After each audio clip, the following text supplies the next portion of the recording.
네, 캄보디아에 구금됐던 한국인 2명이 오늘 오전에 인천국제공항으로 송환됐습니다. 캄보디아 경찰은 남아있는 한국인 구금자 59명도 곧 추방할 계획이라고 밝혔습니다. 먼저 신정은 기자 보도 보시죠. 오늘 오전 캄보디아에 구금된 한국인 2명이 인천국제공항으로 송환됐습니다. 이제까지 캄보디아에 구금된 한국인 63명 중 송환된 인원은 총 4명이며 남아있는 구금자는 59명입니다. 경찰청에 따르면 오늘 귀국한 2명은 캄보디아 이민청에 구금돼 있던 이들로 현지 경찰의 온라인 사기, 인신매매 조직 단속 과정에서 적발돼 구금된 걸로 전해졌습니다. 이들은 관할 경찰서에서 체포돼 수사받게 될 예정입니다.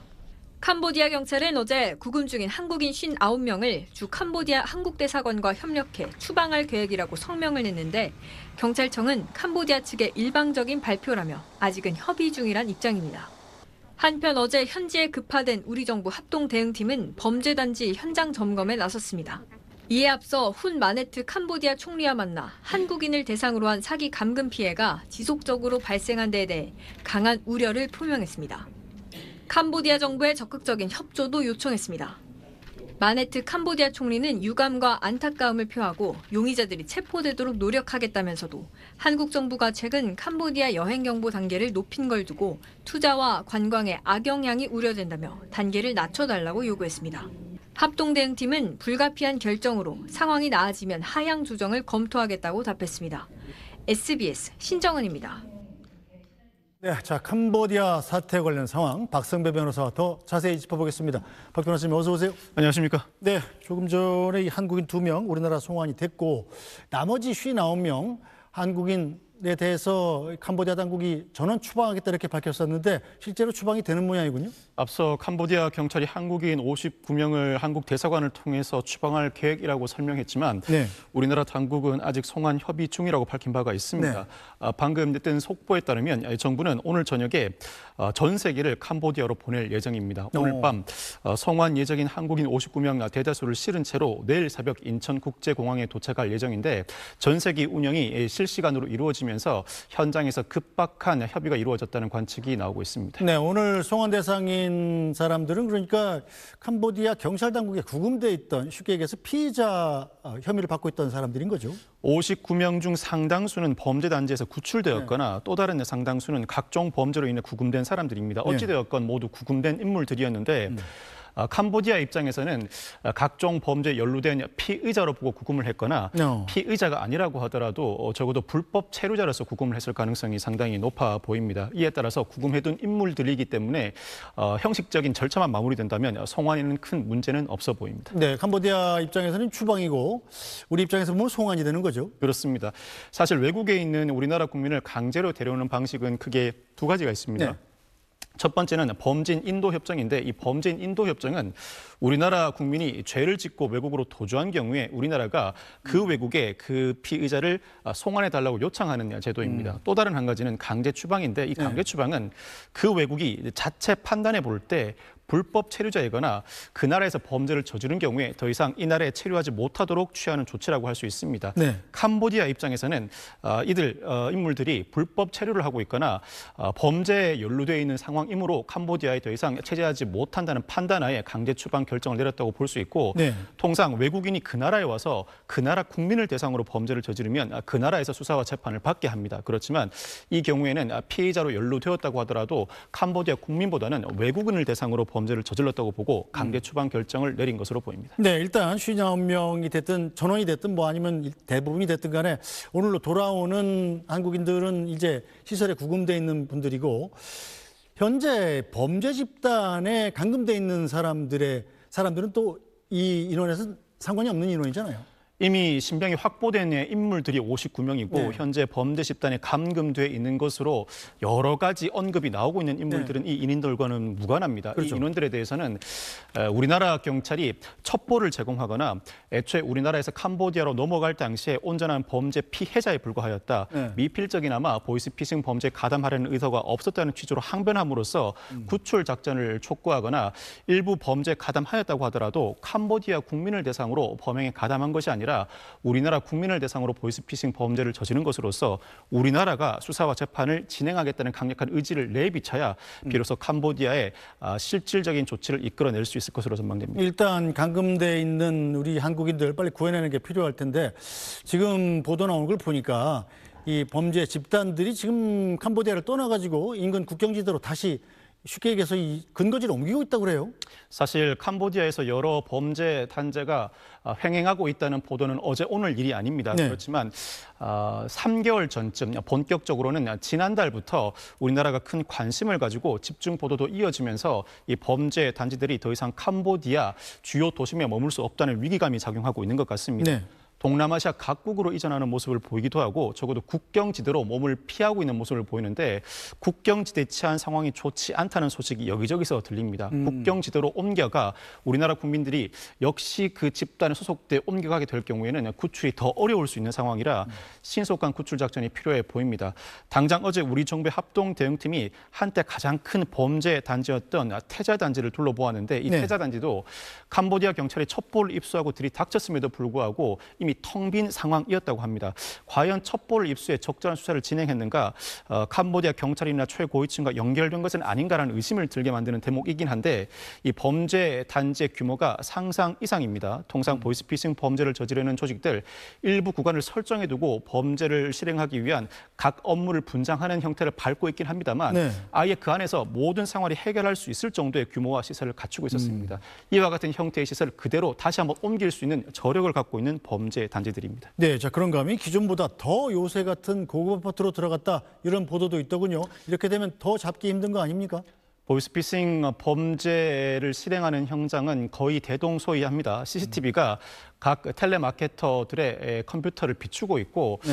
각 조직원들은 서로 대화도 하지 않고 핸드폰도 사용하지 못합니다. 네. 본명도 모른 채로 활동을 이어나가게 되는데 이와 같은 형태를 갖춘 각종 시설과 여러 인물들, 이 범죄 단지가 더 요새화되고 있다는 보도가 나오고 있습니다. 이와 같은 일이 가능했던 이유는 이미 이 범죄 단지들이 상당한 자금력을 확보하고 있습니다. 그 자금은 현금 형태로 보유하고 있는데 여차하면 언제든지 다른 조직으로 이동할 수 있는 여력을 갖추고 있습니다. 심지어는 국경지대를 넘어서서 다른 나라로도 이동할 수 있는 여력을 갖추고 있는데 다른 나라로 이동하면 즉각적으로 그 지역의 치안 부재를 틈타거나 조직 폭력배와 연계된 상황에서 즉각적으로 관련 시설을 대규모로 다시 한번 건설에 실행할 수 있는 기반을 갖추고 있다는 의미가 됩니다.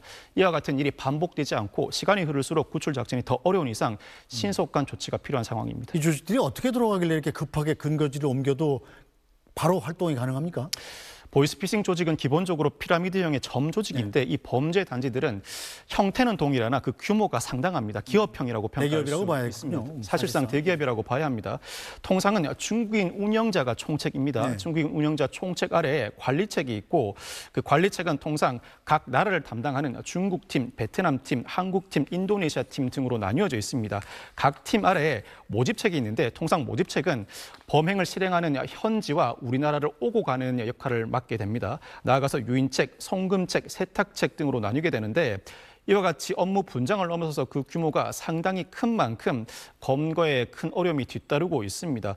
여기서 더 나아가서 중국계 조폭과 연계되어 있다는 보도도 나오고 있는데 중국계 조폭 중에서 가장 대표적인 삼합회가 뒤를 봐주고 있다는 보도도 나오고 있습니다. 치안 부재와 현지 장소로 옮김에 따라 그 현지의 조직 폭력배와 수시로 결탁하는 형태를 띠고 있다고 할 수 있습니다. 네, 캄보디아도 명색이 정식 국가인데 어떻게 자기 국경 안에서 이런 범죄 단지가 있는 걸 방치할 수 있었을까 참 궁금했었는데 이 정도로 움직인다면 사실은 정치권 고위층들이 몰랐다고 할 수는 없지 않겠습니까?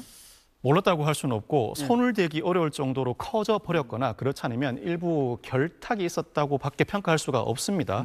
지난 10년간 캄보디아 정부가 중국 국적 범죄자들에게 돈을 받고 시민권을 부여하는 등 정치권과 유착돼 왔다는 의혹이 지속적으로 제기돼 왔고 이 범죄 단지 일부는 최고위층과 아직도 연계되어 있다는 의혹도 수시로 제기되고 있습니다. 네. 사실 중국 자본은 2010년대 캄보디아에 대거 유입되었는데 호텔, 카지노를 운영하는 과정에서 코로나19 사태를 맞아 그의 수익성이 극도로 악화됩니다. 네. 코로나19 사태로 수익성이 악화되자 점차 2020년대부터는 범죄 단지로 변모하는 모습을 띠는데 이 변모 과정에서 캄보디아 정부가 적극적으로 개입해 제어하지 못한 과실이 사실 크다고 할 수 있습니다. 자, 그런데 이런 지역의 범죄단지 운영을 주로 중국계 조직들이 했다고는 합니다만 한국인을 대상으로 한 실제 범죄는 한국인이 저지른 경우도 많았던 걸로 드러나고 있습니다. 최근에 캄보디아 내 범죄단지에서 한국 여성들을 인신매매하려 한 한국 남성들이 붙잡혔는데요. 리포트로 보고 오겠습니다. 지난 8월 캄보디아 서남부 항구도시 시아누쿠빌 경찰청이 한국인 남성 2명을 체포했습니다. 이들은 한국인 여성 2명을 감금 폭행하고 인신매매하려 한 혐의를 받고 있습니다. 피해 여성들은 며칠만 일해도 300만 원을 벌 수 있다는 이야기를 듣고 캄보디아로 넘어왔다고 경찰에 진술했습니다. 범죄단지에 갇혀있던 여성들은 다른 범죄 조직으로 팔려가기 직전에 가해 남성들과 함께 시아누쿠빌 해변의 한 호텔방에 감금됐는데 한 여성이 지인을 통해 한국 대사관에 신고하면서 출동한 현지 경찰이 남성들을 체포한 겁니다. 그런데 캄보디아 현지 경찰은 체포된 한국 남성들을 조사하는 과정에서 여러 차례 전기 고문을 한 걸로 SBS 취재 결과 확인됐습니다. 말 안 하냐고 뭐 이러면서 빨리 안 해? 할래? 어떻게 부르냐고 이거 해봐 해보라고 크게 목소리로 찔렀다고요. 답비 안 알려줘서 충격비 손이나 허벅지는 몇 번 7시간 가까운 조사에서 가해 남성들은 중국인 윗선이 시킨 일이라고 진술한 걸로 확인됐습니다.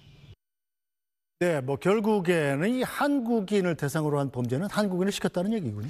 한국인 남성 2명이 한국인 여성 2명을 대상으로 영리 목적, 약취, 중감금, 인신매매에 해당하는 범행을 자행했습니다. 사실 이와 같은 범행은 우리나라에서 발생하였다면 일회성이라고 하더라도 크게 보도될 만한 사안이라고 할 수 그렇죠. 있습니다.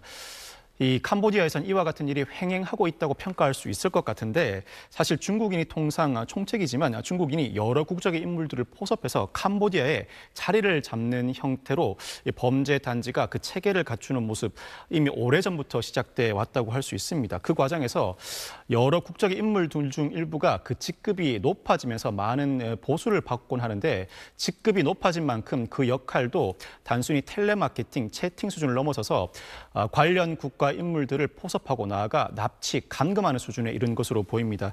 이 한국인 남성 2명은 중국인 윗선의 지시에 따를 수밖에 없는 시스템이었다고 진술하고 있는데 중국인으로서도 한국인 대포 통장을 확보하고 나아가 한국인을 대상으로 보이스피싱 범죄를 저질러 다른 나라 국민들보다 더 높은 수익을 얻기 위해서는 중간책으로서 한국인이 필요했던 것이고 여기에 부하 뇌동하거나 큰 수익을 목적으로 납치 등 강력범죄에 적극 가담하는 한국인들도 일부 존재하는 것이 실상입니다. 네, 그런데 이 한국인 남성들 이 감금 폭행 인신매매 혐의에 대해서 캄보디아 경찰에 붙잡혀서 조사를 받는 과정에서 캄보디아 경찰들한테 전기 고문도 당했다고 그래요? 캄보디아 경찰은 전기 고문을 아직 하는 모양이죠? 목격자에 따르면 캄보디아 경찰이 한국인 남성 2명을 대상으로 전기 고문을 자행하였다고 합니다. 이 부분이 딱히 그 진술의 구체성에 비춰보면 사실과 다를 가능성은 낮아 보입니다.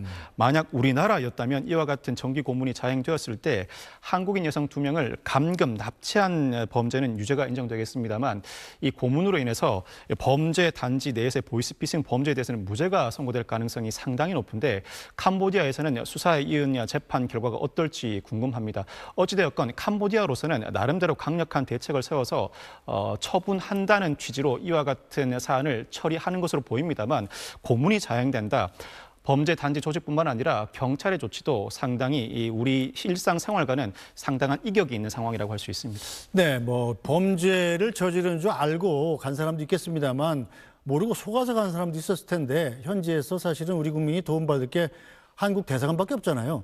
그런데 이 대사관의 소극적 대응도 좀 논란이 되고 있습니다. 식품 영양사로 일한다고 알고 캄보디아로 건너간 30대 A씨가 현재 도착하자마자 납치, 구금된 사건이 있었습니다.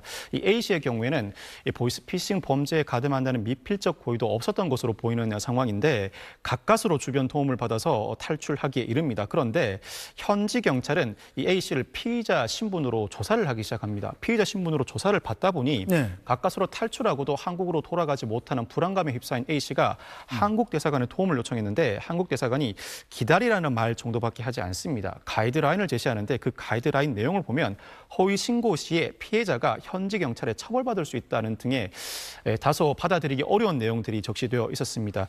추정컨대는 물론 현재 나가 있는 영사들은 적극적인 수사를 할 수 없는 한계가 존재합니다. 그런데 이 사안의 경우에는 이 영사들이 이미 범죄 단지에서 가까스로 탈출된 상황이므로 더 이상 자신들이 개입할 여지가 지극히 적다고 판단한 것으로 보이고 네. 나아가 온전한 피해자인지 여부 옥석가리기 조치에 나서야 하는데 단순히 캄보디아 경찰에 맡겨두고 이와 같은 조치에는 소홀함이 상당했던 것으로 보입니다. 자, 그런데 이 캄보디아에서 보이스피싱 범죄를 저지르는 이 조직이 캄보디아가 아닌 서울 한복판에서도 버젓이 사무실을 운영해온 사실도 드러났습니다. 보고 오겠습니다.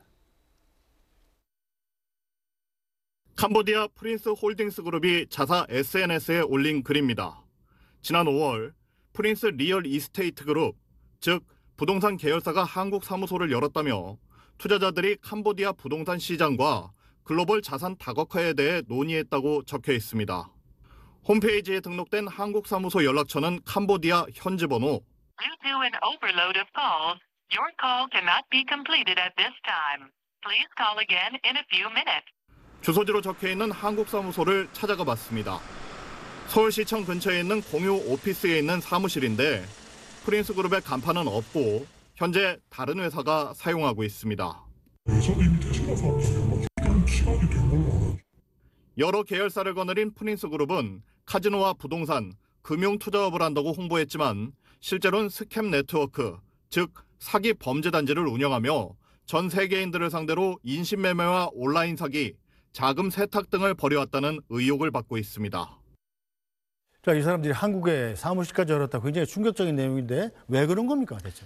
프린스 그룹의 한국 지사를 두고 지난 5월에는 부동산 투자 설명회까지 진행하였다. 이 부분은 범죄 수익의 유통 경로로 우리나라를 활용했을 가능성이 상당히 높습니다. 돈 세탁용으로요? 돈 세탁용이죠. 이 자금을 여러 국가에 걸쳐서 회전시킬 때는 자금 추적에 일정한 한계가 발생하기 마련이고 특히 갑자기 출처불명의 거액의 현금이 발생하였을 때 그 출처를 추궁한 경우 한국 지사에서 부동산 투자 자금으로 확보한 자금이라고 항변할 경우를 배제하기 어려울 것 같습니다. 우리나라로서도 범죄 수익 은닉 규제법이 시행되고 있는 이상 자금 세탁을 막아야 할 방도를 찾을 필요가 있고 나아가서 이 조직이 단순 자금 세탁을 넘어서서 사기나 범죄 단체 조직죄에 해당할 가능성이 상당히 많은 만큼 미국과 영국처럼 사업체 자체에 대한 제재 조치에 나서야 할 시점으로 보입니다. 네, 일단 지금 이렇게 크게 이슈가 되어 있는 와중에서도 캄보디아에 가면 고소득 올릴 수 있다. 이런 안내글이 계속 뜨고 있고 실제로 공항에서 나가려다가 공항 직원한테 제지당해서